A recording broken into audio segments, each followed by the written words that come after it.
Kúpali sme takýto stand na volant a dneska prichádza zmena. Aká zmena? Konkrétne tento fajnový Red Bullácky playseat, ktorý nahradí seat? Chápeš, proste stojan. Ale toto máš so sedačkou a bude to vyzerať maximálne profesionálne, takže si to poď so mňou postaviť a uvidíme, aké to bude. Je to teda kupované z druhej ruky.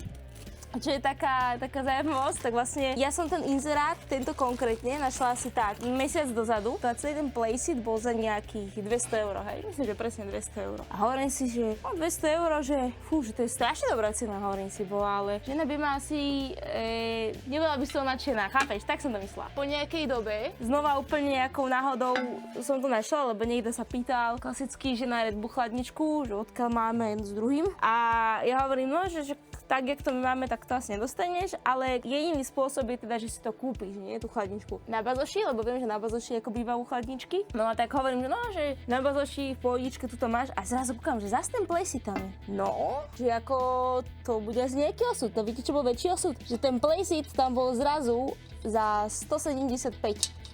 A ja kúkam, že to už ako musím, nie? Tak to teda bereme, nie?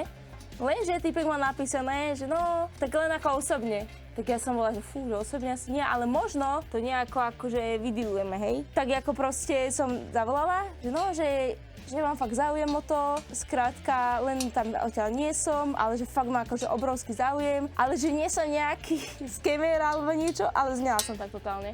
Tak ja som mu akože ukázala, že tadiaľ to sa to dá akože poslať, vieš, cez stránku som mu tam poslala, čiže hovorím, totálny skemer. A potom zrazu len tak mi píše, že no, ale že podľa tej fotky, že čo ako máte, lebo že my si písali SMS-ku, tak že podľa tej fotky, že ja vás poznám, že streamujete na TikTok, nie? A ja že, vieš, zase som sa zastavila, že zase ten TikTok, to je v Riky, hej?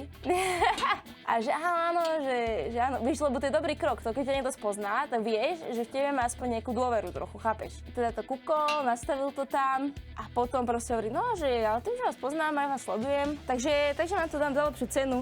Yes, že let's go. A ja, že paradička, úplne šupa, ultra strašne som sa z toho tešila.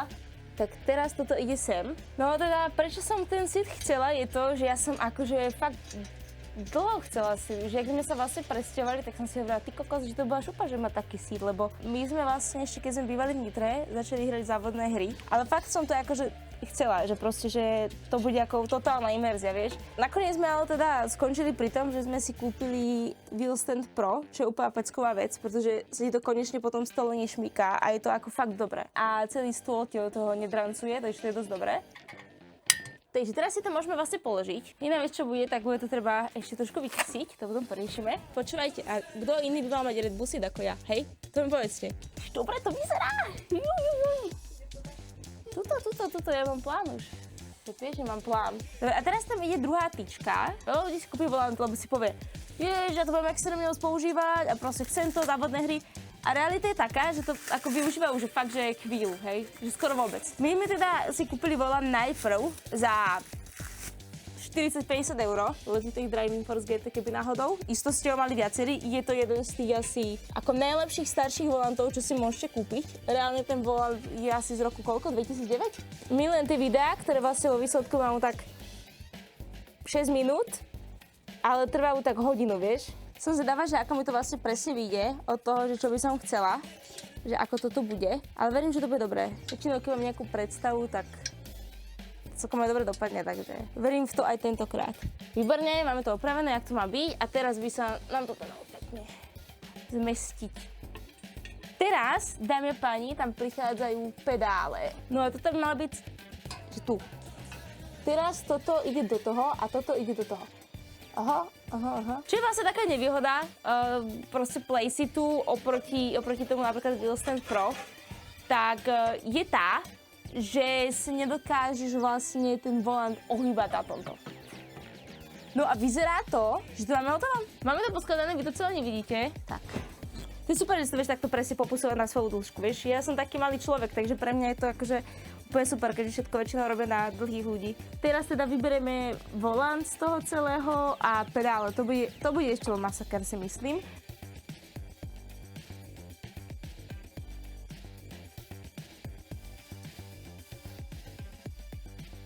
Toto je? Wow. takto cca by som to vlastne, že chcela, aby to bolo. Aby to bolo vzdialenosť ako chceme.